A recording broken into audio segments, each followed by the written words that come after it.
commanders in the military. Did you guys watch the Bob Lazar documentary? Dude, Yeah. he started this thing, right? The OG disclosure.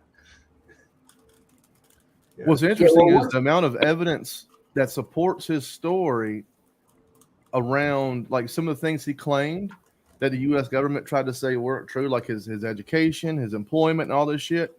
And then people hit, like, internet sleuths and people over time have been able to verify all that shit.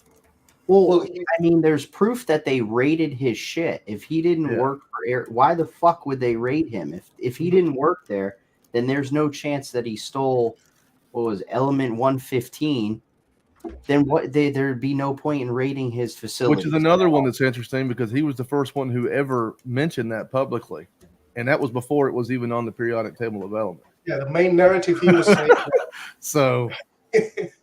That's a big coincidence, yeah. The main narrative he was pushing was that the government has acquired these crashed, UAPs, and then he was one of the scientists who was working on it, and there was multiple of these scientists working different buckets, right? So all right, but hang on, lad. Like, talking about somebody else's, like, all this secondhand knowledge. Has anybody here in the room had a close encounter of any kind? Yes. Man, half of y'all are fucking aliens. I did on DMT once. Not last year. It was in 2014 when my wife was pregnant. Me and my nephew, there was a meteor shower going to happen, and Earth was going to be passing through a debris field that had never passed through before. And I want to say it was like March or April or May, somewhere in there. But anyway, me and him stayed up to watch this, and we saw some wild shit that went on until the sun came up and we couldn't see it anymore. I mean, it was like nonstop crazy shit.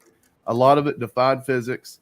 Me and him both documented it to the best of our ability, and we submitted multiple reports all over the place. And other people, we found people in Alberta who saw the same thing. We saw people in Florida saw the same thing. And so at least on the East Coast, like, it had to have been pretty far up there for the people that far away to see the same shit. I tweeted about it not too long ago and put links to all of it so people could actually see it. But man, I like that. Can you describe it, or like what? So the first thing that happened was me and him were looking in the general direction of where the debris was supposed to be coming through Earth's atmosphere, and we saw 3 balls of light moving in unison from east to west. And it just stopped, like, abruptly, absolutely stopped. How fast were they moving? Fucking crazy fast. It appeared to be moving crazy fast.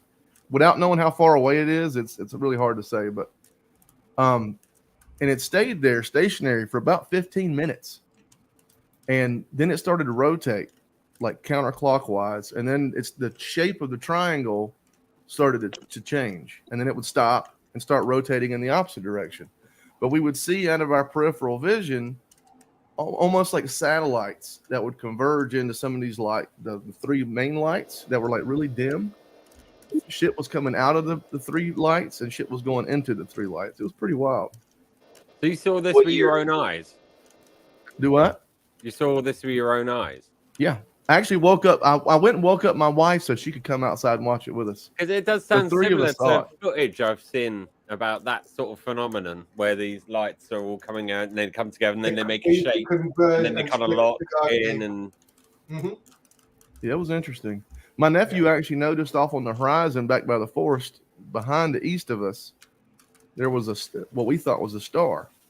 And after sitting there for 3 or 4 hours, he was like, "Have you noticed the star over here?" I was like, "Yeah." He was like, "It hasn't moved."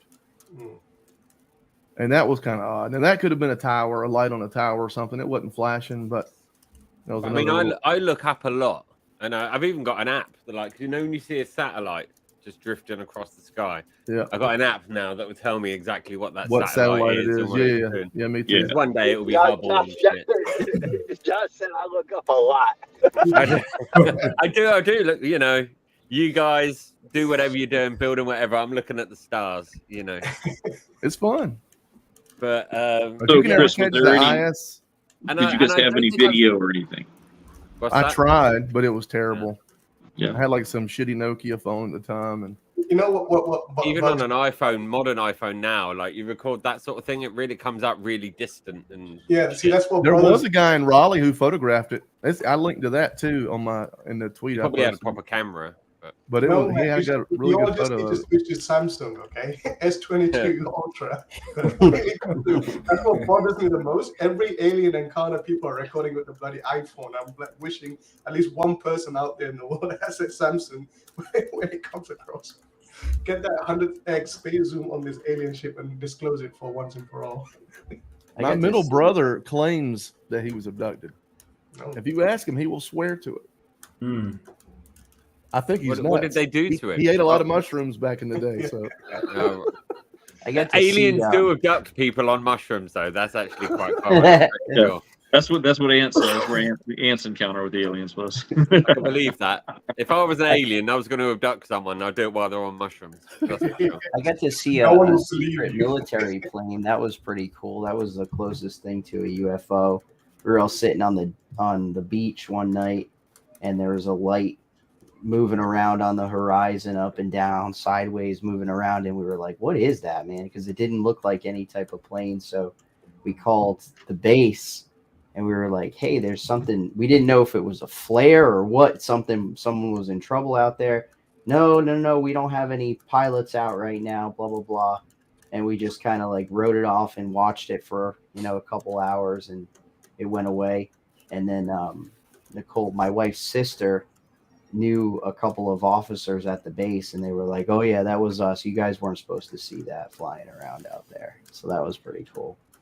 And I think it was the new B-21 bombers that they were out there testing and flying around. Oh, shit. So, Adam, at least one person in this group out of what, 6 people? No, 9 people here. So at least one person, 1 in 9 seen it. What's the next prognosis? Rick says he had a UFO. Yeah. Rick's got a good UFO story, doesn't he? Yeah. He was out in the ocean. Yeah. Yeah, but he was military and is still under top secret clearance and shit. So, like, all he could do is say he can neither confirm nor deny that it was an alien. I don't think that UFO was part of his. It sounded like ball lightning to me. That's heard a of real ball phenomenon. Yeah.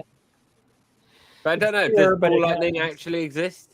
I've heard of the phenomenon, but I don't know. The idea of this ball of electricity just floating around. Ball lightning is a documented phenomenon. It's a definite thing, is it? Because I know I've definitely seen documentaries on it, but I didn't. You can't believe anything these days. So there are a few weather phenomenon when they describe it or have photos of it that would sound like completely made up, but then it's out there. Like there's also I haven't heard much about them for literally probably 20 years.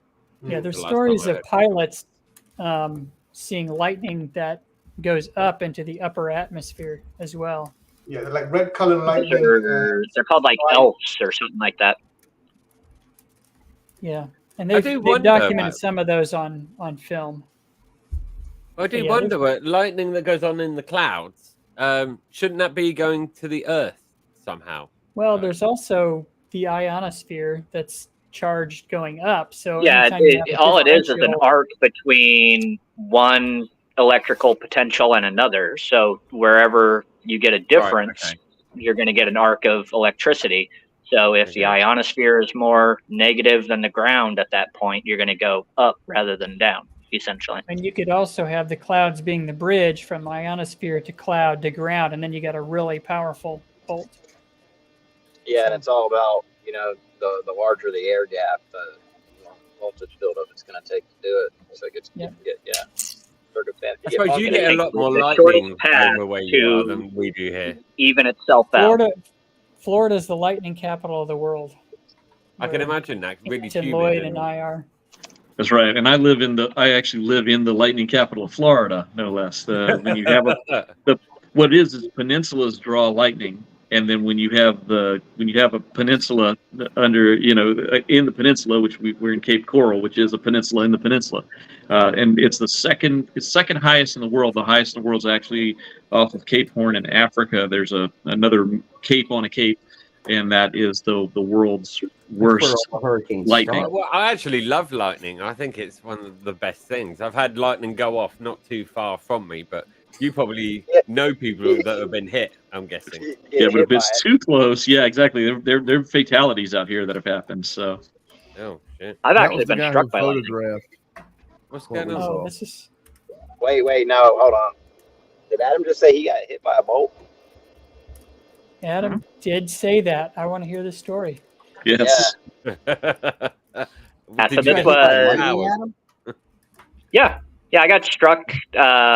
Not critically, but I did get struck by lightning in June or July of 2001 when I was a freshman at Northern Arizona University. A group of us went on a hike up to Humphrey Peak, which is the highest point in Arizona. So it's alpine, it's above the tree line, it's like 12,000 feet in elevation or whatever. It was a clear blue sky when we set out that morning, so we all are just going out there and hiking, and this massive monsoon thunderstorm had rolled in by the time we were up on the peak, and lightning is just striking the sides of the bare, rocky sides of this old volcanic mountain all around us.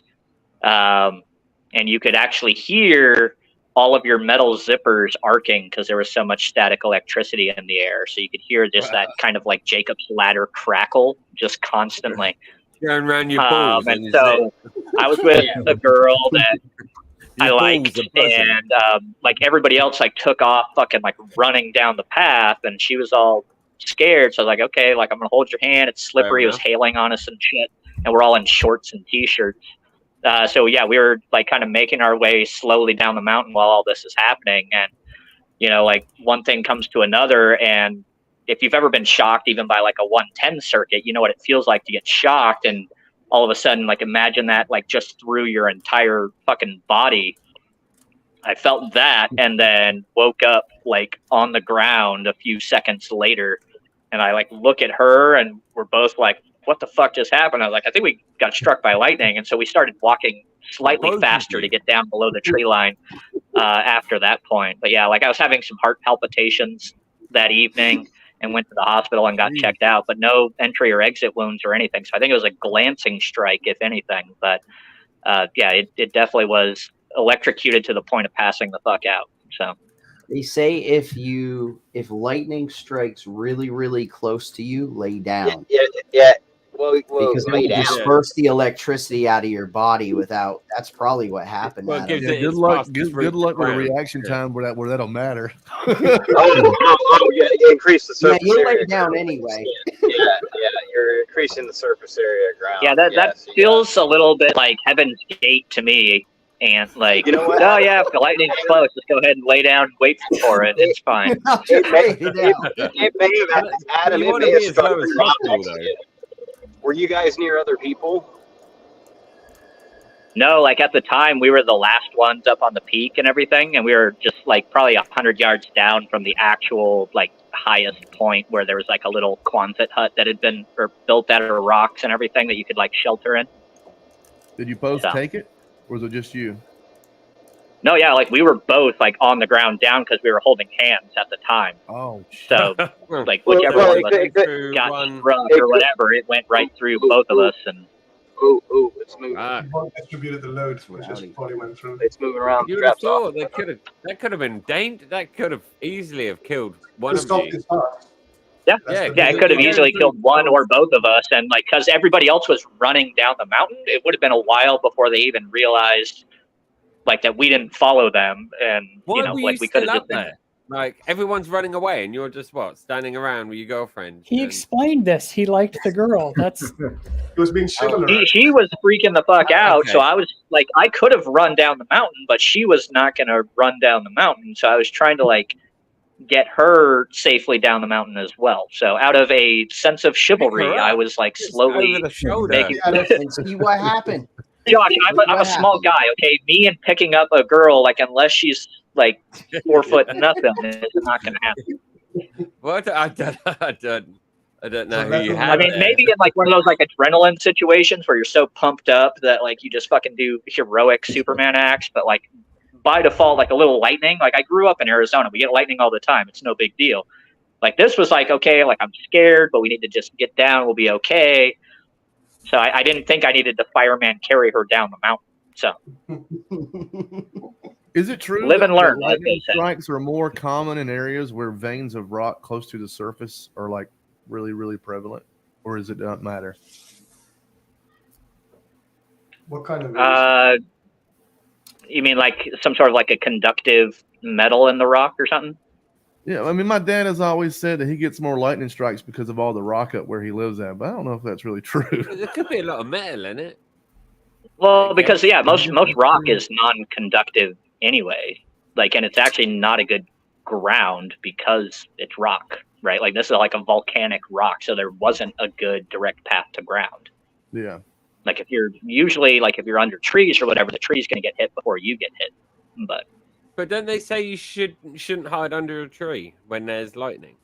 That's what we're talking about. You don't hide under the tree because if the tree gets struck, it's going to blow up and catch on fire, like, and that's dangerous to you as well. Like I actually saw, like as a kid growing up in Tucson, I was on my way home from the bus, walking home, and there's a big ass monsoon rainstorm that came in, and a palm tree actually got struck by lightning, and it was burning like the brightest fucking torch you can imagine, in the middle of like this just downpour rain. This fucking palm tree is just going up like a torch. So, wow. Yeah, don't hide under the tree, but like get below something that's taller than you and grounded. Well, yeah, I think we were taught go into an open space and just crouch down. I don't know if that's. Well, that sounds a lot like ants just lay down and wait for the aliens to beam you up to the mothership. If you ask me. Let them probe you. Yeah. It's free. What was that exam? That we got Reese. Reese has joined us. What's up, Reese? What's up, dude? Hey, you all right, guys? I was trying to sort out my headphones, but can you hear me all right? Yeah, we hear you fine. Oh, wicked. We went Good on to a see some tangent. friendly faces I haven't bumped into in a while. And you came at quite a good point. We had just finished how Dean had been struck by lightning. Oh, wow. Lloyd, are you guys still in New York or Niagara Falls?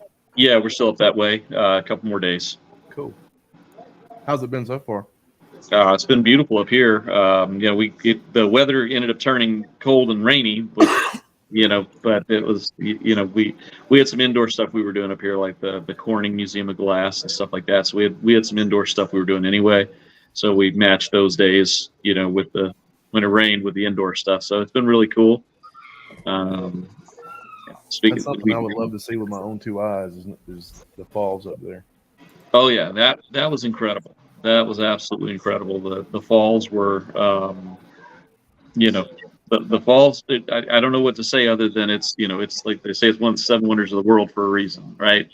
The power of that is incredible. So there's a spot where you can hike. If you go through, it's called the Cave of the Winds, and then you can hike up this little trail. So it's a boardwalk trail, but near the top it's the Hurricane Falls or Hurricane Deck, and the Hurricane Deck is just like you're literally under one part of the falls and it's just blasting you, and Wow. It's incredible. That's awesome. That's cool. So, Anybody else been? yeah. Anybody else in the room been to Niagara before? No. Yeah, Andrew has. A couple I times. was just at as a kid. Shoshone Falls, which is called the Niagara Falls of the West, if that counts. All right. Where's Shoshone? I don't know what the closest we've got to Niagara Falls in the UK. Yeah, we've got nothing. You got nothing? Literally, I trickles. can't think of a single waterfall that's got a name in the UK. Yeah, we've been to. I don't think the Multnomah UK has several any times. mountains that are tall enough to actually have a substantial waterfall anywhere anyway. No, I don't think Yeah, so. I mean, I don't know how. I don't know, Reese. You might know how big. What's the tallest mountain? What is that? Ben Nevis. Is that the tallest I mountain? don't know. All I know is the tallest mountain in Wales. Well, Mount Snowdon. Yeah. But that's, How tall is it? Yeah, but that's up there. I have no idea how tall it is. It takes about 3.5 hours to walk up it. You make it sound like That's a all I hill got. now, really. Yeah, It is a- yeah. I mean, the like you UK, can it's a mosey on clear up hill. in an afternoon. You know, have a little You got picnic on Americans top. It's in the fine. Grand Canyon, and we're like, yeah, we got this hill over there. It would have been cool to be alive. Got this lovely hill with a beautiful view of Stonehenge and some other things. I don't know. Yeah, I'm actually from near Stonehenge. That's where I'm originally from. I live near London now, but yeah, I grew up in Wiltshire, in the West Country, and yeah, really close to Stonehenge. Stonehenge is amazing. Like Are those there any rocks alien are activity? fucking There's Yes, actually a lot of hinges out there. You know, not yeah, just there's a few. Stonehenge, but- There's a people. Not many people know, but there's a Woodhenge right next to it, which obviously didn't survive as long as Stonehenge did. But they've sort of replicated it and carried it on, you know. So yeah, there's a Woodhenge. So it's part of some sort of pilgrimage walk or something. But It's not nearly as awe-inspiring as the Niagara Falls, though. It's like a bunch of rocks in a circle. Yeah, like, ultimately. But you there's know? places. There are places in England, like you can go out to the You like can in go Cornwall around caving in Blitzland or whatever. You can go out to where the bluffs are. Like there's a hinge out there, but just how high you are over the ocean, just that view is just crazy. Yeah, Cornwall is. You can get high on the cliff side, so maybe there might be like a high river that dumps into the ocean somewhere in England. But yeah, like on the actual island itself, it's all just kind of like pastoral fields and everything, and you see like a slightly higher hill in the distance or something, and you're like, I guess that's what they call a mountain here. I don't know. I'm actually going to Google famous UK waterfall and see what I can find. See what you can find. Nothing. Yeah. And for reference, I did take the train all the way from London up to Edinburgh, so like at least the East Coast. That's quite I've a train seen. journey. That's quite a journey. Yeah, we're gonna be taking that train here shortly. That's in July. We're gonna be Melanie and I are gonna be we're gonna fly into London and go to Edinburgh for the conference in Edinburgh. So Nice. Oh well, let us know when you land. Yeah, that's the way to do it. sure. Yeah, that's our plan. We actually land in London. We get some time in London, then we'll take the train up for that evening, and and then we'll be in Edinburgh that evening, and then back. What's great about the trip back for us, we're going to actually land in New York, and we have an evening in New York. So we're getting a couple of really nice, sort of day trips in London and New York City as a bonus from the Edinburgh trip this time. So it's really gonna be cool. Yeah, if you have some time, I'll obviously, I'm recommend sure the you've Jack already the packed. Ripper walking Let us tour. know and we'll go and get some if- salsa and some dinner. If you're in London and want something to do. Excellent. And what was that, Reese? I was saying, if I'm sure you're probably already booked up, but if you do have some time, let us know. Just hit me up on Telegram, and we can grab some dinner, and if you're up for it, some salsa as well. Oh, excellent. Thank you. Salsa, Yes. Random. Wiggle your hips about. What's wrong? That's like, Yeah, it's a great night it'd out. be more like lunchtime because we'll have to be heading to Edinburgh for dinner, but more like lunchtime. So we would be open around lunchtime. So that would be great. Yeah. Oh, Yeah, so you're yeah. just doing Yeah, a we'll be few about. hours. You're going like right from Right. 7 a.m. Yeah, we land 7 a.m. in London, and then we're going to catch the sort of the later train, whatever one of the last trains the out train of, out is of like London. 4 hours. So yeah. Yeah. So we're going to catch that. We'll be there through lunchtime, and then we're going to catch that train that'll get us up there, in the early evening. So. Just exploring around the King's Cross area though is really cool. There's a lot of good shops and stuff around that. Used to that go area. there a lot. Yeah, no, King's Cross is okay for shops. I mean, there's better places to go for shops. Like West London's probably the best place to go. I would have thought. Well, yeah, I mean, you could go to the Bush, Royal District and everything. I'm just thinking of like if you only have 5 hours in London and you have to get in from Heathrow. So you take the train in from Heathrow, and you need to be at King's Cross in the afternoon. Like Yeah, I would just you can explore get- around there King's are Cross. loads of I would restaurants take around the King's tube Cross. from.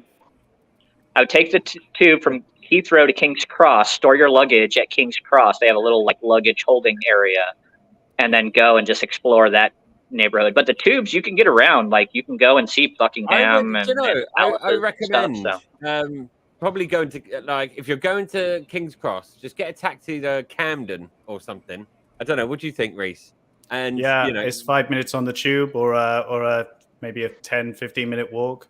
yeah, and Perfect. And that's and nice. it's that's like the real sort of how to describe Camden. It's like our urban kind of rough but posh. It's I guess. I mean, yeah, it's lovely. It's a nice little Yeah, area to it's a cool walk place. around. The graffiti's awesome. You know, Yeah. it's that Perfect. sort of place. Yeah. And you can walk up the canal from King's Cross as well, so it's quite a nice little stroll as well. It's lovely. That's perfect. And I appreciate the advice, Adam, on storing the luggage, because that was one of our things we were going to have to try to figure out was what we're going to do with our luggage while we're walking around London. We don't want to be trailing bags walking through London. So Well, yeah, as U.S. tourists, we're not used to it. Like, we're used to, like, you have to go to the hotel and, like, store all your shit. But, like, the trains all have, like, overhead bins for your luggage, or they have racks at the back or the front of the car and everything for your luggage. And then at the big train terminals, they actually have, like, services where you can just drop your bags. Like, so we did that at Waverley, and we did it in London as well, so that we could just drop the big bulky suitcases and just take our carry-ons or whatever and walk around. Awesome. Yeah, Josh, you mentioned the graffiti in Camden. That's one of the places where graffiti was born. Yeah, that doesn't surprise me. I didn't know that, but you know, yeah, that doesn't surprise me. You know who Banksy is? Of course. Yeah, Of course. Janksy's from Yate. I lived in London. Jack the Ripper was You doing know, it before like, Banksy. I was finding Banksy Banksy, around I call just him. by walking around. I was at I was going to the Barbican, which is like a sort of theatre-y type place, you know, Yeah, and then just happened to see a brand new Banksy just there, and it's just like, oh fuck, shit, they just pop That's up all over the badass, place. man. Now, I've never been to Scotland. What is the train ride from London to Scotland? Is there a lot of towns you go through, or is it countryside, or what? Probably more countryside if you want to It's get mostly there, like, countryside and a lot of sheep. Yeah, But they also, like, they plant a lot of like Wales, though, hedgerows Reese. and they plant a lot of like trees and berms alongside the train track, so you even don't even like see a lot of it until you get up to Newcastle on Tyne, I think, and then you're actually like going along the cliffs and you can see the ocean out to the side and everything. But I mean, it's a nice, enjoyable train ride. They bring you beer and snacks and everything, so it's definitely much more comfortable than a little puddle jumper plane. And the further north you go, the friendlier people are. So in London, everyone will be a complete arsehole.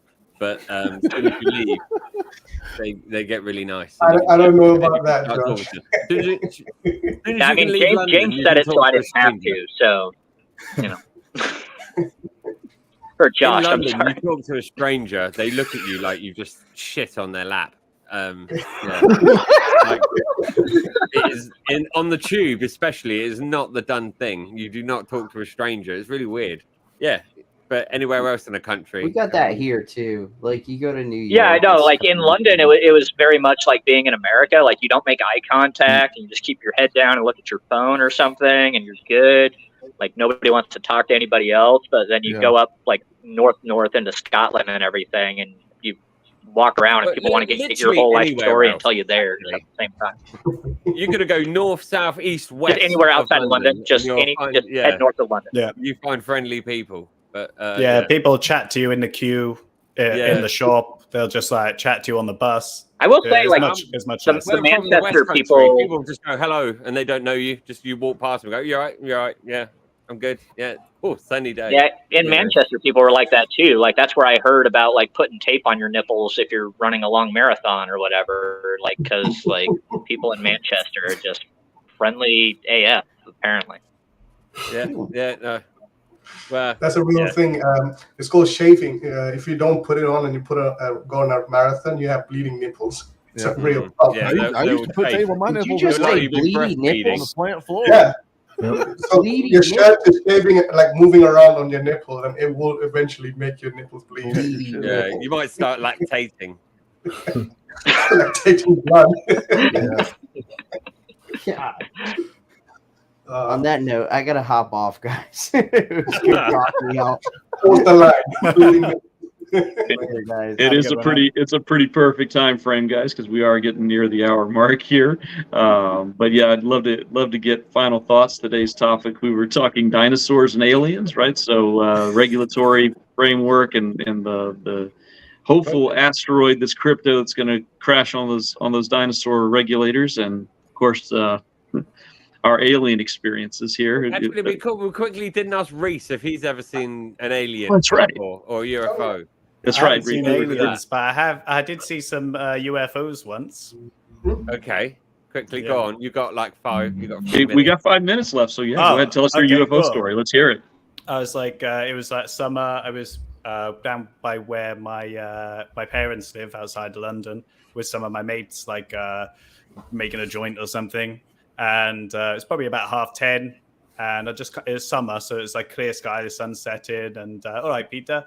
I look up in the sky while someone was chatting, and I just saw these. They looked like seagulls. I just thought they were seagulls at first, because you know how like they're white underneath, right? And they catch the sun, and they're kind of a little glowy. And then when I realized they weren't flapping their wings, and I was like, "Oh shit!" And I turned to my mates, and I was like, "Look, guys, I'm not being the only one who sees this. So someone come out and fucking look at this, right?" So if we're not allowed to swear, and they were just like around like this, and after about 5 or 10 seconds of us all standing there like, holy shit, what are we even looking at? They just went like gone. Wow. But yeah, I mean that was it really. You guys remember a while back around UK, people were hearing this sound that sounded like a trumpet or something, like everywhere in the UK, and like people were complaining that they could hear this sound. There was a hum. I think. Yeah, I heard. Yeah. I heard that. That was a thing. Yeah.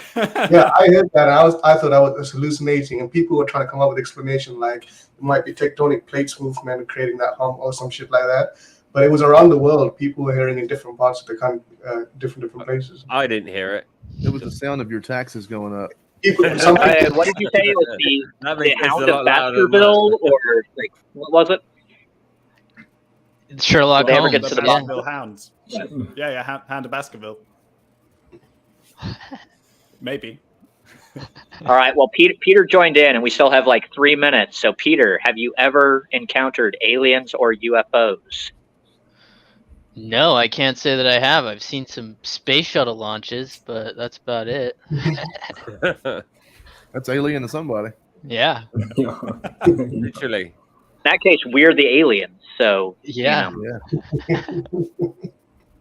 Yeah, there's What planets. if all the aliens, like this is an idea I had a long time ago. What if all the aliens are actually like time travelers from Earth, and they need the ship? I've been thinking that for ages. I also think that could be easily possible. Why? I mean, the ones that have, if it's true. So it's like a whole like 12 monkeys thing. They're trying to come in at the right time to figure out what the fuck went wrong, where like the butterfly effect, and they were watching what Jesus was really doing. There was a famous video on YouTube. You can still find it now. And Muhammad Ali is one of his famous boxing matches. There's a guy or maybe a lady, I don't remember, in the crowd, literally doing this, holding their phone like this, taking a video of the whole event, right? And people were like, "Well, those smartphones weren't around that time."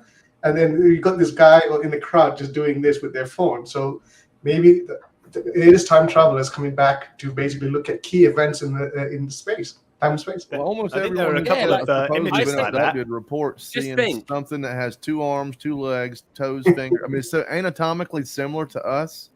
Yeah. There's got to be, if it's true, there's got to be some relationship there. You know, when Jesus fed the 5,000, I think they could have all been tourists, and they actually brought their own lunch.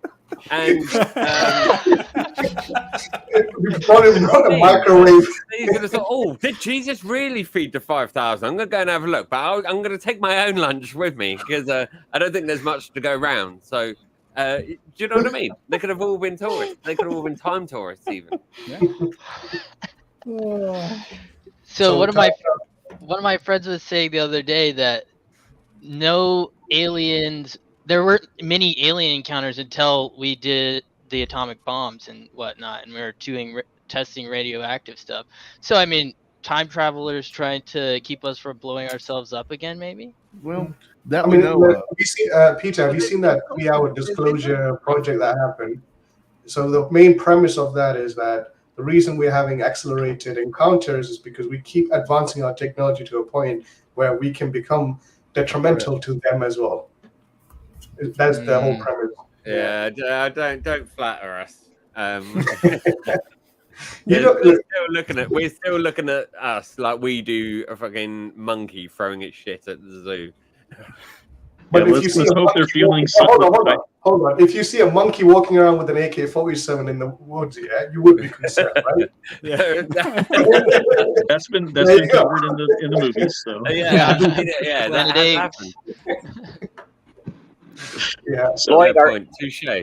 Lloyd, before we drop off, are you and Melanie gonna stick around for our generic crypto meetup in Edinburgh? what day is it? Is it the following We're day? targeting the 15th. We're targeting Saturday, Saturday the 15th of July. No, we would love to, but we actually have to head home our daughter's birthday, and we were getting home for our daughter's birthday on Friday, so we won't be around that long, unfortunately. So. All right. Well, Josh, Peter, and Reese, you guys will have to come up to Edinburgh and party with us, D-Gens. Yeah. I'm getting quotes for spots right now, so we're gonna do a meetup on Saturday, Scottish style.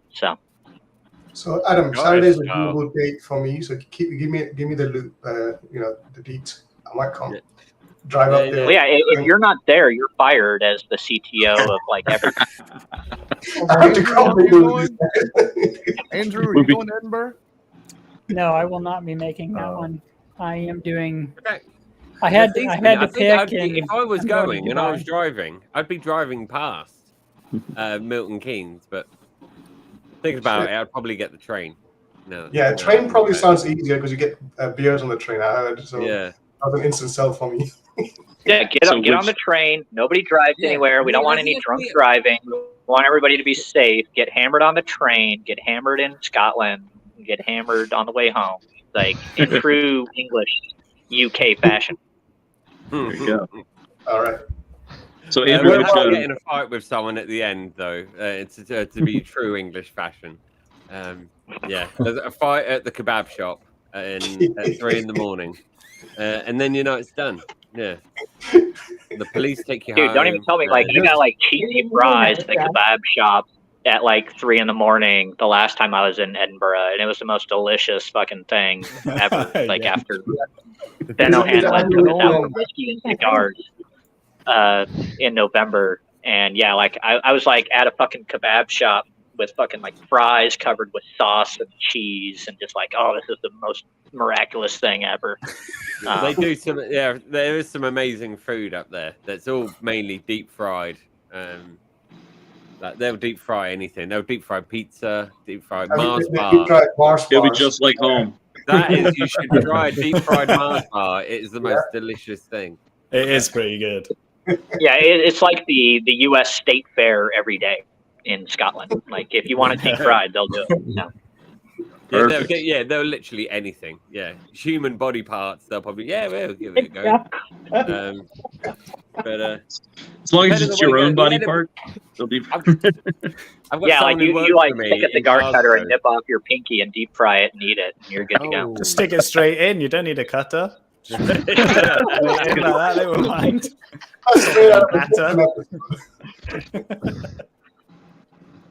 But I would like to know how the Americans get on with the Scottish accent, because they can. Edinburgh's not so bad, I guess. I mean, the Glasgow accent's really strong. Do you just get to points where they're just like speaking a foreign language or not? Guess we're gonna find out. Right, you don't know. I feel like the more you've drunk, the easier it is to understand. Who's the guy who plays Venom? That's actually a true story. But yeah, no, I noticed more of an accent up north. Like by Inverness, there was definitely more of a Highlander accent versus the Edinburgh accent, but I don't know about Glasgow. Like Inverness is stronger. It was slightly different, but not that much. Very. I've got someone who works for me from Glasgow, and I can't. Half the time, I can't understand. 90% of what I hear is funny, but I actually only hear 40% of what I hear. So as long as you just laugh along to whatever the fuck they're saying, you're probably fine. Yeah, it doesn't really matter. But their wording for stuff is tough. Yeah. Download Google Plex. They got this translation app. Yeah, they're gonna be walking around with those. They're all speaking English, but it's slightly different. Wait, what? Wait, what? Yeah, what? All right, guys. Well, I appreciate everybody's time today. This was a total fun. Glad we found out our alien encounters as well as where we think the dinosaurs are going to get hit. And appreciate you guys all coming out today and hanging out. It was a great SpacePlace as always. And we'll see you guys next week. Cool, man. Take care, guys.